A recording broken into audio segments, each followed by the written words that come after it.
I talked to a woman today who crossed the border into the U.S. with her 4-year-old daughter.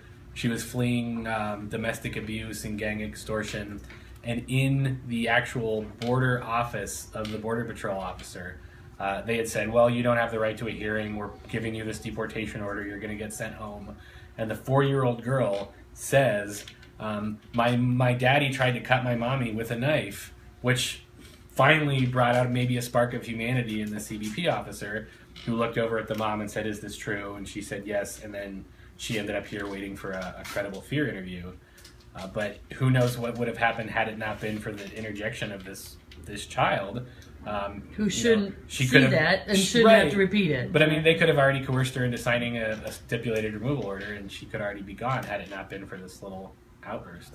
When I was trying to bring a surge protector into the facility, which I had used all day Monday, we need the surge protector so we can extend the short cord on our hotspot to reach the window to get whatever signal we can get so we can fire up our computers and use them to access the CDB database. I had a pretty intense search of my baggage. They confiscated, a glass jar of jam, so that limited our lunch options, of a tin thing of wasabi peas and a stapler that looked pretty mean, some other stuff as well. And I kind of fought, and I did fight with the surge protector. And so what CCA decided to do in its brilliance was to permit me, with the AFOD personally approving the surge protector, I had a surge protector who all day long sat and whose only job that day was to watch my surge protector and make sure